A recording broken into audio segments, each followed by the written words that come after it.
Hello, I'm Machiavelli. Welcome to my quick Tears of Guthix minigame guide. Everything you need to know in one short video. Tears of Guthix is a minigame that you may complete every 7 days. Upon completion, you will be rewarded with XP in your lowest level skill. Many players choose to play this minigame as a way to train runecrafting, without actually training runecrafting. Regardless of what your lowest skill is, you get a decent chunk of XP, so it can be a quick and easy way to skip some slow early levels. You can easily check how long you have left before you can play again by opening your quest log and checking the log for Tears of Guthix. Or you can speak to Juna and Juna will tell you how long you have left until you can start the minigame again. The requirements are that you have membership, the Tears of Guthix quest completed, which is a short novice quest. The quest requires that you have 43 quest points, 49 firemaking, 20 crafting and 20 mining. The recommended items that I suggest you bring along are an exit teleport such as a Varrock teleport tab or any way of getting out of the cave after. You can just use a home teleport if need be, so don't worry too much about this one, but the other item is the best way to get to the Tears of Guthix, which is a games necklace. Getting there, the easiest and fastest method is to simply use a games necklace to teleport directly to Tears of Guthix. Just right click the games necklace and select Tears of Guthix. Head a little bit north to find a green snake called Juna. This is a start for both the quest Tears of Guthix and the minigame Tears of Guthix.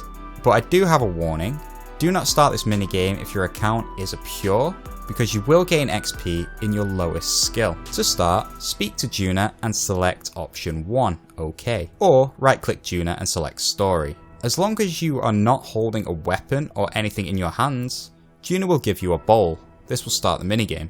Where your backpack normally is, you will see the amount of time left and water collected. These are fairly self-explanatory, but just remember that the higher the number where it says water collected, the more XP you will be rewarded once a timer runs out. On the walls you will see some coloured lines.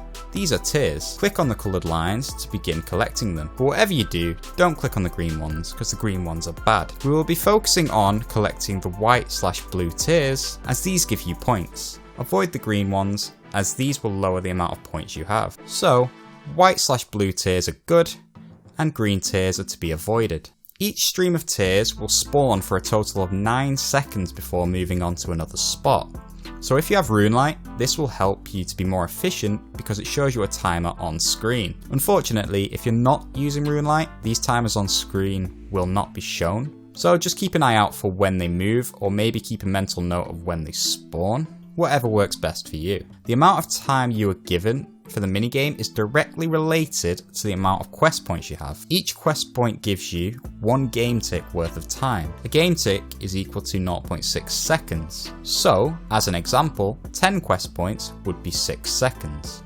And 100 quest points would be 60 seconds, or a minute. So, if you had exactly 100 quest points, you would get 60 seconds in the minigame. Since there are a total of 277 quest points available at the time of making this video, the maximum amount of time you can have in Tears of Guthix is 166.2 seconds, or 2 minutes and 46 seconds. Therefore, the more quest points you have, the better.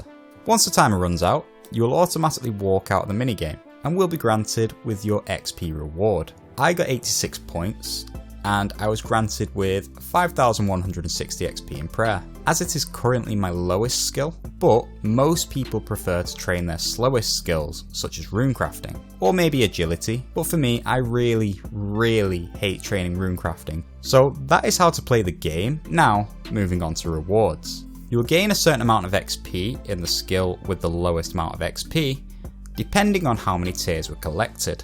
If the skill is at level 1, you will gain 10 XP per tier. This increases up until the player's lowest skill is at level 30 or above, where you will receive 60 XP per tier. If you manage to get 200 tiers, with your lowest level being 30 or above, you would receive 12,000 XP. But if you have completed the Lumbridge Hard Diary, then you will gain an extra 10% XP from this minigame. So, gathering 200 tiers with completion of the Lumbridge Hard Diary and your lowest skill level being 30 or above, you would receive 13,200 XP.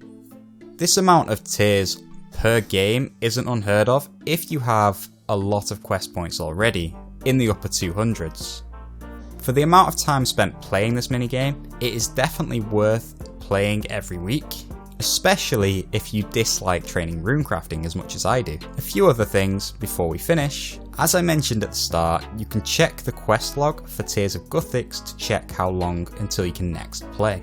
It should just say 7 days since you've just finished it, but you would also need to gain either 100,000 total XP or 1 quest point since the last time you played Tears of Guthix minigame. That is everything for my Tears of Guthix minigame guide. If you have any questions, leave them in the comments below. Leave a like, comment, do all that good stuff, and as always, this was Mikeyvelli, signing out.